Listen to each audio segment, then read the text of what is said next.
over to Todd and Jane. But thank you for the conversation. That was really great.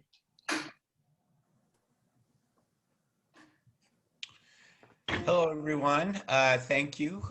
Just listening to the previous discussion, nothing is simple and is fairly complicated. And so I think it is encouraging that the 1B cohort getting the vaccines will be available in, I believe, March 1st. So we want to support all those efforts, and sounds like there's lots of twists and turns. So I think this has been really helpful. Also works more than 140 million over trust, child care, affordable and access to investment, 600 million in long-term care actions. Sounds like if someone may not be on mute, so it might be helpful if everybody could. Yeah. Sorry. No problem. Well, I'm excited to share the update. I'm joined today with Jane Bushnell, who is one of the members of the Governor's Task Force. I am the co-chair of the task force along with Lisa Pugh. And so we are, as I mentioned, really excited. You may recall that the task force generated 16 proposals. Some had dollar amounts attached to them, others did not. I do have a link to the full governor's announcement listing all the various areas in which he is supporting long-term care. What I have prepared for you today is just a snapshot of some of the what has been included in the budget that may be of some interest to many of you. Next slide, please. Just looking at some of the highlights here, I believe it's really good news. One, that the governor's administration actually created the task force, recognizing that the workforce crisis and the need for direct care workers in community-based and facility-based settings is really essential to the health and well-being of long-term care recipients. And so a lot of work and effort. Jane may recall that we started this task force back in September of 2019, and with the expectation of really generating proposals that the governor could hopefully include in his budget. And the task force, like everyone else, was impacted by COVID-19. We were kind of a moving show on the road, and we had meetings across the state, and the task force was really invested in getting a lot of public input, and we still were able to do that through COVID, but it did limit our ability, one, to meet in person, as well as being able to travel across the state to get input from the public. What's in the budget, I think, is really exciting. But what is needed, I want to preface everything before we go any further, is that obviously we need Joint Finance Committee and legislators to support these proposed budget, the proposed budget of the governor. And so our work is really just beginning to get all of these to the finish line. So what's exciting is, if you look at the first bullet point, the budget is allocating more than 77 million of the previous mentioned 240 million investment in nursing homes to direct care costs to support caregiver workforce. Also investing over 200 million to support family caregiving by creating a caregiving tax credit that provides up to $500 for qualified family caregivers. providing 77 million over the biennium to support personal care services, and these would be community-based services. An additional 77 million in funding to increase the direct care and service portion of the Medicaid capitation rate in family care. So hopefully MCO's capitation will benefit and trickle down to providers so we can offer more competitive wages to staff. Providing additional funding for the Aging and Disability Resource Center, recognizing that often that's where folks may go first to seek guidance and resources. And again, there's been a really nice balance in this budget proposal that really addresses the needs of not only a paid workforce, but our unpaid family caregivers, which I think is really essential. Next slide, please.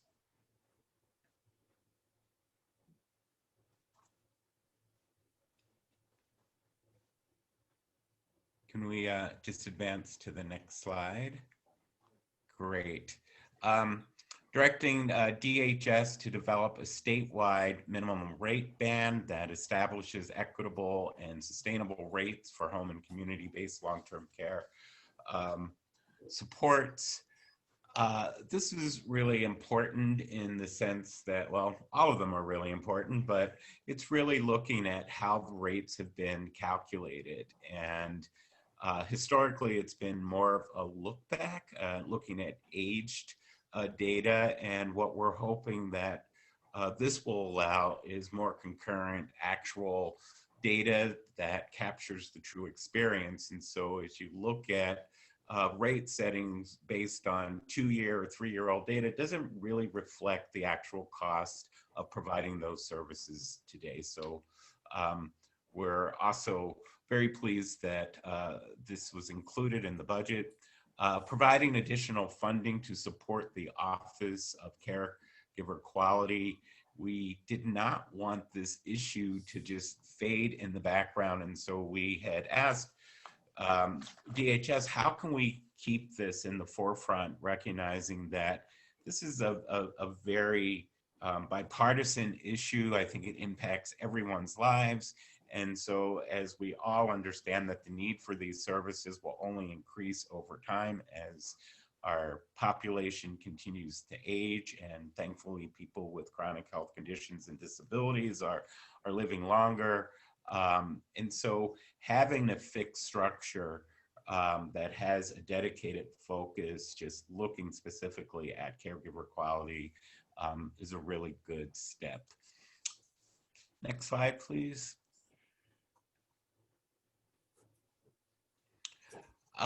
Looking at training, we've identified that there are inconsistencies throughout the state and really throughout the nation, how this direct care workforce is trained. And so we're really excited that the budget embraced this recommendation. I know that WPSA, the Wisconsin Personal Services Association, through our direct care competencies, is one of the models, as well as others that could be considered as a pilot moving forward. The goal here is to really create a career ladder, have this certification be recognized statewide and portable, so it could actually follow the individual through some sort of means of certification. Jane, the next one is actually one that you were very closely involved in working with, and that's allowing direct support professionals to disregard a portion of their income related to caregiving without losing eligibility to other benefits. Many of you may recall, out of the 90+ direct care workers in the state of Wisconsin, about 40% of them participate and access some form of public assistance, whether it's food share and others. And so that has often been a barrier for workers to work additional hours. So Jane, I don't know if you want to just share some background since this was one that you were very involved with. Sure. For any provider agencies on this call, I know it might be very helpful for you if this one can go through, because many times I know within our agency, we hear the caregivers wanting to work more hours, willing, but when they work more hours and make more money, they actually lose more money with subsidies than they would gaining by working the hours. So they're willing to be a valued workforce and take on more, but they take 2 steps backwards to put in more hours. So this would help them work more hours in the workforce and still be able to keep those subsidies that are so important to them. Our initial ask was for income disregard for this and for other pieces too, maybe health insurance, but because of different rules and legislation and laws, this is the one that stuck, which is good, because in our reviews, we saw that this was the second most needed. This is what the second biggest reason why people couldn't take on more hours, because they would lose their childcare. So I think for agencies throughout the state and anybody actually hiring caregivers, anybody, participants, agencies, this will really be helpful, let alone to the caregivers themselves. Great, thanks, Jane. I also want to mention that also what was included, I know Tony's on the call, the proposal, the budget proposal also includes implementation of a registry and looking at software to support some of that. So I don't know, Tony, I don't mean to put you on the spot, but if there is anything you would like to share regarding that. We've been working with ADRCs. We've been working with the MCOs. We've been working with a bunch of provider agencies. So we're moving forward with implementing the software with or without the registry. We would love the registry. I think that's a key place to really help the entire thing pull together. So I'm moving forward with our team, and I know Jane's been updated and stuff. So we're just hoping that there's nothing that would prevent it from going through. We're excited about it. We're not going to charge the state anything. Great, thank you. It's just one way for us all to get together, for the clients to say, hey, we need caregivers, for the caregivers to say, here I am. Right now, if I retired and I wanted to work part-time, I might not want to go to work for an agency, but I might be willing to go to work for an individual and give their cares. This is a site, and right now, I won't even know where to start. So if we get a pilot out there right now, this is a way for everyone to connect easily and to make it all work and to get more caregivers into the field. Yeah, this is we've added additional features that that funding sources have asked us for, whether it be for the background checks or whether it be for being able to see facilities. So we're adding a facility feature this month, so that way provider agencies can put facilities, so clients can look for facilities and see what vacancies are available. There's a lot of exciting stuff. We're just waiting to for the governor to give us the okay to start moving forward. Great, thank you. I realized that this budget is pretty costly, and we did have a conversation prior to the release of the governor's intent to include many of our policy recommendations of the task force.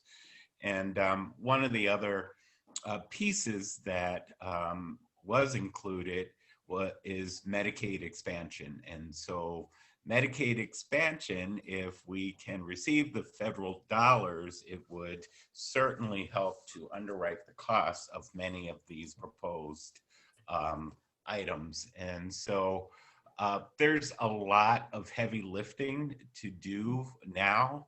And so I was really excited that the timing of this update was now, because we really do need to get everyone's voices out there. There is a link here, and I saw in the chat that someone had asked if the PowerPoint could be shared, and that would be great. But there's a link to the actual task force policies. There were 16 in total, as well as the governor's budget here. And so we really do need for folks to kind of think about ways you or your organizations or associations can publicize the budget recommendations, your support through social media, newsletters, whatever, just to raise awareness, obviously reaching out to policymakers and legislators to let them know that if there are certain policies or recommendations from the task force that have been included in the budget that you see great value in, please let them know to vote for them and to support this budget. We recognize that it's really hard in this political landscape to get support with this administration, and but we do know that the need for these services are not going away. We know that is underfunded. We know as we look at the long-term care system that facility-based and community-based services are really the lifeline for individuals. It's been an industry that has been neglected. We've not had rate increases for 10 years or more, and it's just within the last cycle that we've begun to see some positive movement, but we're nowhere near where we need to be. And so getting this budget approved will really take our collective efforts. So I appreciate everyone's willingness perhaps to reach out to legislators. Next slide. And our goal is to get them through the finish line. So we're going to get them there. We do have another task force meeting scheduled for February 25th. And as you may be aware, we do have a new interim secretary for Health and Human Services. And so we're hoping that maybe Karen Timberlake will be able to join us at that meeting. We haven't had a strong confirmation at this point, but and the time of the meeting hasn't been determined, but we do have a planning meeting tomorrow, and so there will be an announcement, but I wanted folks to at least earmark the date, February 25th, of our next task force meeting, which will be open to the public. Any questions? I know this was a quick overview. It doesn't reflect all that's in the governor's budget, but I wanted to highlight, some of those key features that I knew may be of interest to this group. What is the feeling of the Joint Finance Committee? Did a lot get put in there and we think maybe we'll get a couple through, and there'll be those hearings and they'll probably be virtual? Is that probably how it will go, the public hearings? Yeah, it's kind of a mixed bag though, in terms of whether or not they will be virtual or held. Oh yeah, they might be in person with no masks too. Yeah, Survival has sent several correspondence letters to the legislature on this issue, asking how people can access, safely access the hearings and provide testimony, and we haven't gotten any clear indication from them. There is some interest in some of the legislators to look at virtual options, but they are pretty clueless in general about how to go about doing that. So we have sent over some recommendations on how to do that. I mean, they have full access to, like, even the Department of Health Services has a great TA, division that could help them, do virtual meetings. But so anyway, yeah, it's up for question. Yeah, and it's hard to know right now because the big question on the table is, along with the COVID-19 pandemic, we're also just going through a very significant economical crisis nationwide, and Medicaid is still one of the largest expenditures for states, and And so really looking to gain the support for these recommendations and looking for funding. I feel that Medicaid expansion will be very key, and it hasn't been something that has been embraced by the legislators thus far, but hopefully there could be some willingness to see the bigger picture, and knowing that the additional funds brought into the state of Wisconsin would benefit all of our citizens. It just makes me feel like I gotta gear up again, like the last budget that was gonna shut down Family Care and Iris. you know, Yeah. Pretty much lived at the Capitol. Yeah. So- Just And a I couple think that- comments. Oh, go ahead, Todd. No, I just feel like now the real work begins. We have to flood the Capitol, reach out, write, call. I know we have Disability Advocacy Day coming up. I know that WIPSA, as well as Survival Coalition and Workforce Alliance, will garner as much effort as possible. There has also just been interest with the task force. We've been meeting with other stakeholders, and so we are planning to, with AARP and Nursing Home Association and some other key stakeholders, to hold a public forum for legislators where we wanted to walk them through all of the governor's, task force recommendations. And now that we know many of them are in the budget, and so we will be hopefully hosting that in over the next couple weeks, where we can really invite all legislators to inform them. Many are new and don't quite understand, and so hopefully we can have a more intimate conversation to help clarify and really highlight the importance of these going forward. Go ahead, Jane. Oh, just a comment, through all this, I'm just so hopeful because first of all, the governor elected or put together a task force, and it was a wide breadth of people in the industry, from agencies to legislators to clients to caregivers. So the ideas were enormous to start with, and then they boil down to the 16. But if you look, it's a wide breadth from non-paid to paid to policies to money to everything.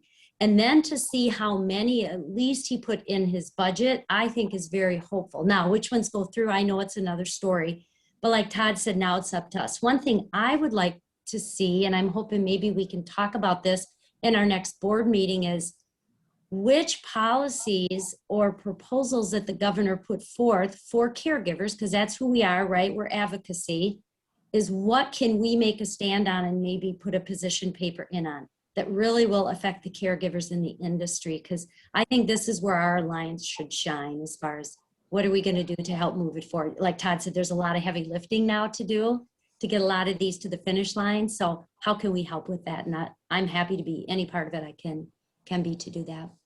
Well, thanks, Jane. I think that that's a really good point. And thank you, Todd, so much for presenting on that. That is really helpful.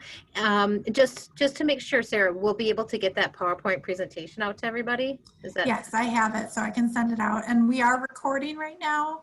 perfect? So I can send that to the membership that wasn't able to make it today. Great. Well, I want to introduce our next speaker, and I'm sorry we are running a little bit later, but that's okay. These topics are very, a lot of things inside of them. So, but without that, too much ado, Heather is from the Jefferson County ADRC. She's the dementia specialist there, and she has been busy tackling a whole lot of caregiver issues, not only in Jefferson County, but in a lot of counties surrounding her area. And so we thought it'd be great to have her speak to us about just some tips and tricks on caregiver mental health, and to make sure that we are staying healthy ourselves so that we can provide the care that we need. So Heather, I just want to let you know that you can go right up until 2 if you need to. We are fine with that. So don't feel pressured for time. Sounds good. Thank you so much. I'm going to go ahead and share my screen here, so hopefully you guys can see that. Let's see if I can get it in different view here. All right, is that coming up for everybody? Mhm. Okay, so this can be completely interactive, but I really wanted to honor you guys as caregivers because caregivers do an amazing job. So I titled it Caregivers Are Heroes because that's exactly what I feel that you all are. So I'm just going to start with the basics because a lot of folks don't identify themselves necessarily as a caregiver. So a caregiver is really any family member or paid helper, friend who regularly looks after a child, a sick or elderly or disabled person. That person can be unpaid or paid, and it's typically a member in the person's social network who helps them with activities of daily living. So if this is you, again, thank you. You're our heroes, and we've got our superhero capes there, so just go ahead and wear yours.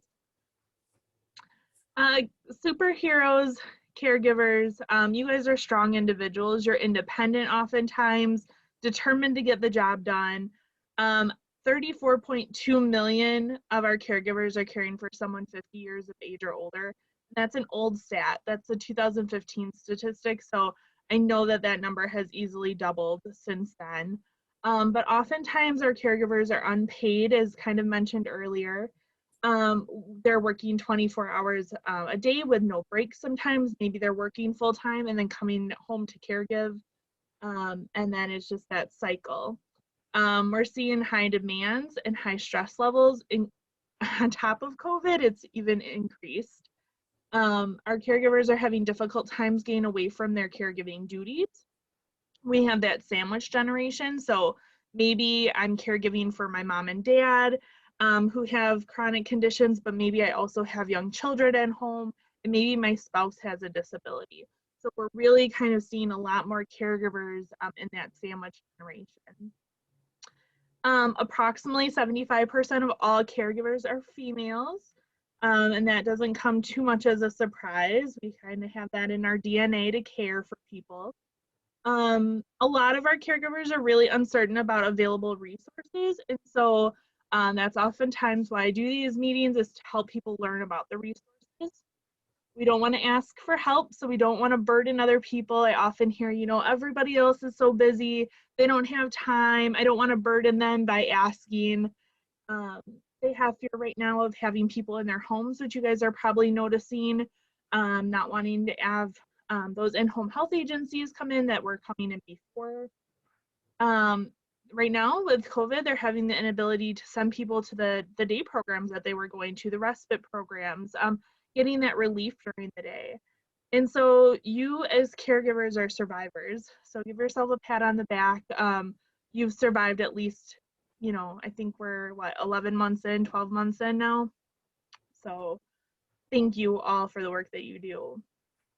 I just met with Marty Schreiber. I don't know if any of you know Marty, but he was an ex-governor of Wisconsin, and he's the author of My Two Elaines. So he's a Wisconsin native. His wife has dementia. And he said, you know, I need a cane. And I didn't know I needed it. And so he said that the cane provided him support. It made him feel confident. It helped him stand tall. It gave him balance. And it kept him from falling down.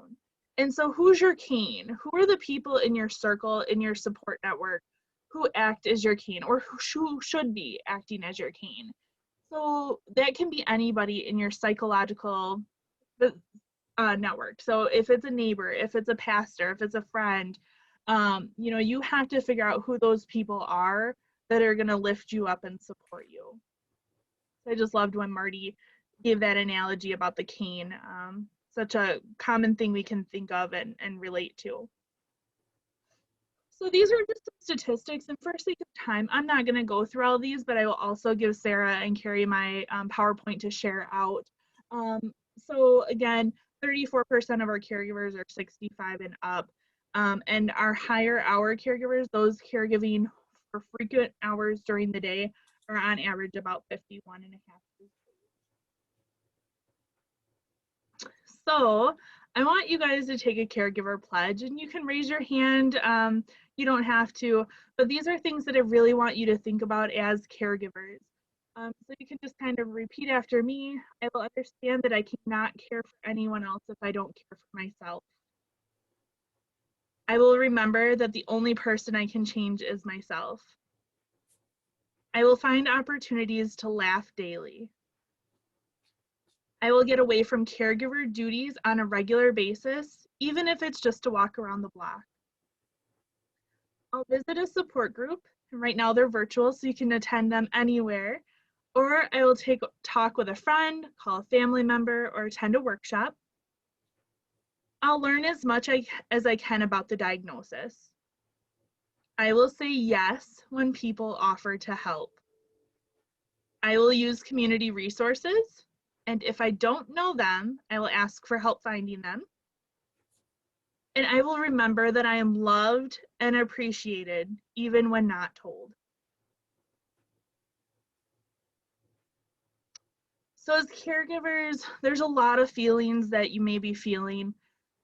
These are just a few of them that I hear a lot. And so there's some positive ones here, there's some negative ones here. And I talk with caregivers on a weekly basis, and these are a lot of the ones that they're feeling. So looking at this list, are you feeling some of these? All of them? Some of them? So all of these feelings are normal. Your relationship with the person might change over time as their chronic condition changes, and feelings can vary and sometimes be extreme. So we're going to talk about guilt and grief and loss and anger here in a few minutes.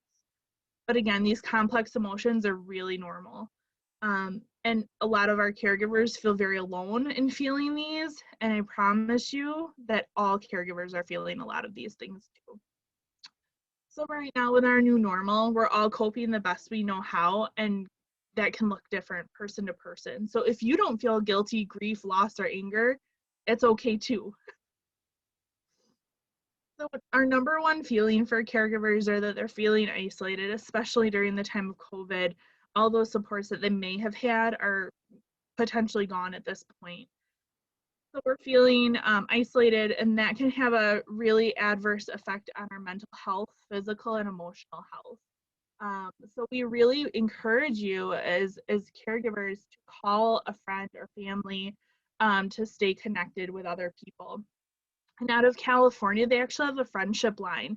So if you're looking to call somebody and just have a friendship, or you just need to vent, this friendship line out of California is free, and it has some crisis interventions, but it's also just for non-emergency chats. We also have virtual chat options available: Facebook, Zoom, FaceTime. Most people are familiar with any virtual ways to get connected. But again, getting outside, getting that fresh air, sunshine on your face can really help. Taking a drive with your loved one. Asking and accepting help from people is a number one, probably hardest thing for most people to do, is to ask and accept help. But I will be honest with you, as a caregiver, you can't do this alone. So being specific when asking for help. If someone says, hey, I'd love to help you, yeah, I could use, someone to come and grab the garbage cans and take them to the end of the road every Friday afternoon. And I know on Monday mornings I'm going to be out of milk and bread. So if you could bring that by, that would be great. So being specific on times and dates. And if that doesn't work for them, maybe there's another task that they can help with. Feeling guilty is also another common feeling. You may be feeling guilty for the way the person's been treated by others in the past. Maybe you're embarrassed by their odd behaviors in public. You might feel guilty for losing your temper, not wanting the responsibility as caregiver anymore, or never wanting it to begin with. You may feel guilty for canceling that in-home health due to the fear of COVID. You may feel guilty of moving your loved one into a facility because you made that promise: I'll always take care of you. You may feel guilty for not visiting as much as you'd like if they're in a placement. And you may feel guilty for taking their rights away, such as driving. And again, these are all normal feelings. Grief and loss. You may be feeling some ambiguous loss, so loss of the person. Maybe they've got dementia and they're no longer the person you married or grew up with. You may feel a loss of yourself, a loss of your health, divorce, death, loss of the person we used to know, the loss of your future, your retirement, loss of friends and family because you're feeling more isolated now.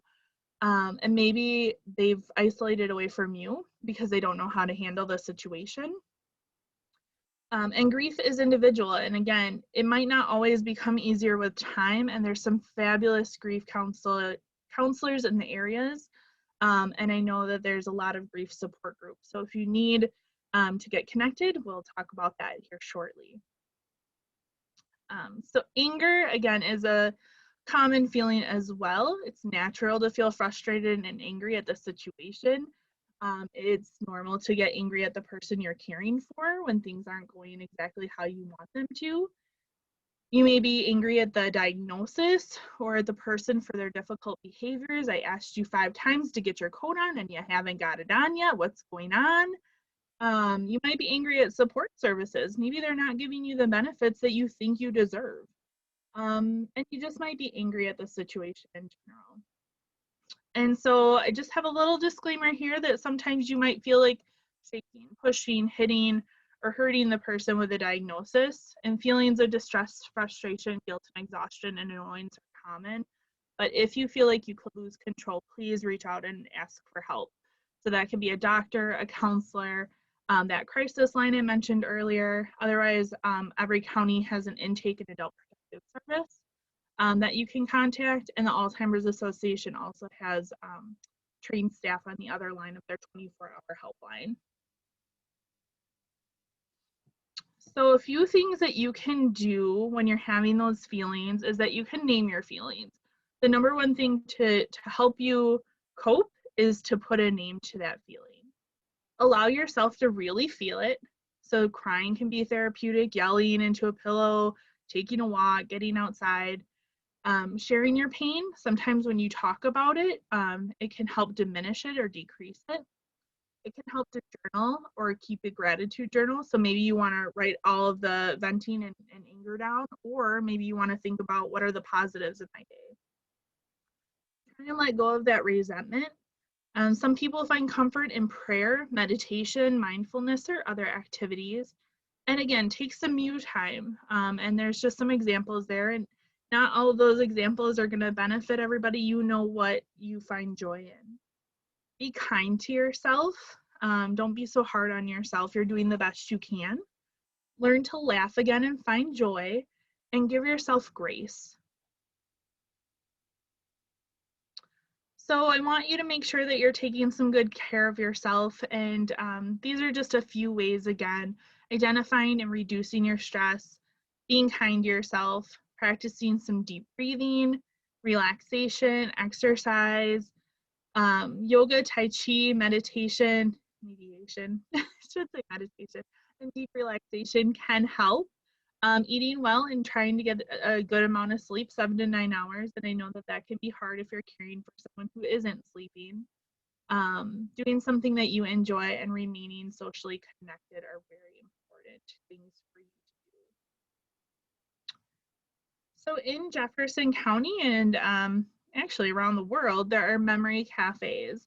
And memory cafes are a social engagement activity for people with memory loss or early to mid-stage dementia and their caregiver or care partner. And so these are areas where you can meet currently virtually, and it's just really great social engagement time. You don't have an idea of who has dementia. You're not really coming there to talk about dementia. It's just a time where you can do different activities with other people who are going through a similar situation as you.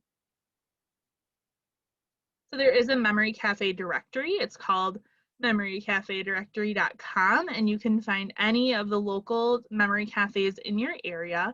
And there are nearly 700 or more. I believe there's more at this point because most of them have gone virtual. And since March of 2020, we've increased our memory cafes to make those more available and accessible for people. And in Jefferson County, within the next year or so, our libraries are joining up to offer a rotating library memory cafe. So stay tuned. You can check out a support group to help you through your journeys. The Alzheimer's Association offers monthly education and support groups. I offer a Monday morning caregiver coffee hour at 10 a.m. So caregivers just get together, just like this on Zoom, and they just chat about their challenges, their struggles, their successes. We laugh, we cry, and we just have a really great hour of learning from each other.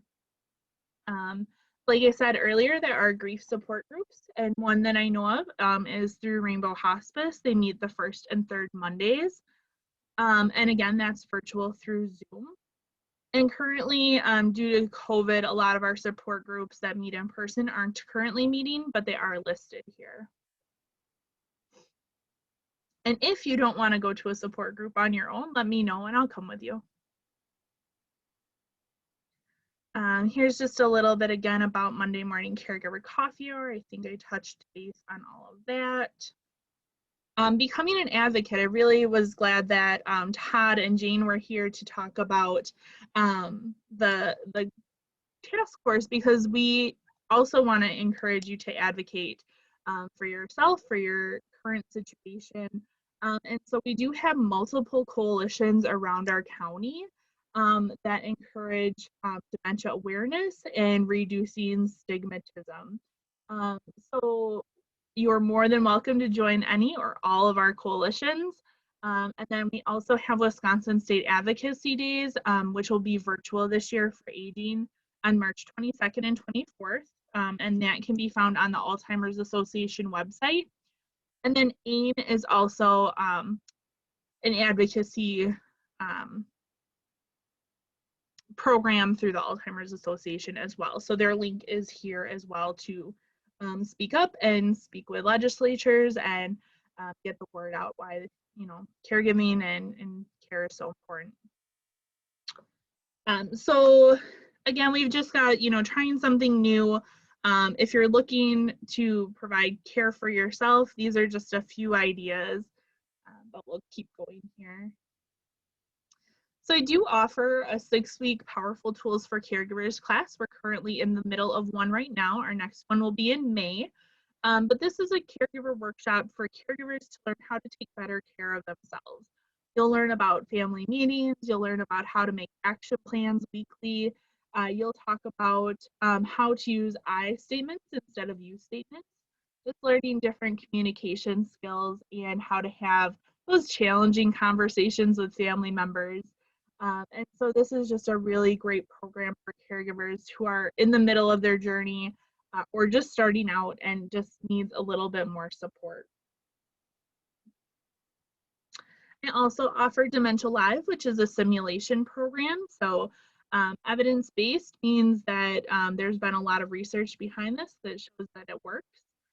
So you would come see me and I'd set up a room and you'd have some headphones on and gloves and a mask, goggles, and we would tell you some different things to do in the room. And then it just kind of goes over how a person with dementia might go through their day. And so you get a little bit of education on that as well. So this is a really great program. Currently we're doing it virtually, but when we're back, we'll be in person again. Music and Memory is supported by the ADRC, but our Dwight Foster Public Library and different areas throughout the state offer this program. It's where an individual with dementia would receive a free iPod or mini shuffle with either earbuds, headphones, or a speaker. And this would be to help bring them joy, help reduce any anxiety or frustrations. It can offset boredom and isolation, pain and depression. And so this is a really personalized music. We look at the music that was important to the person between the ages of 10 and 20. And then we make sure that we put 11 plus hours of music on there. And then that music can be changed out at any time if the individual is getting bored.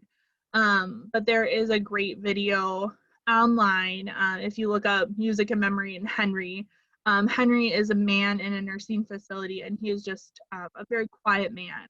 And when he starts listening to this music, he starts tapping and smiling and singing along. And that's really what we look for when we set someone up with this music.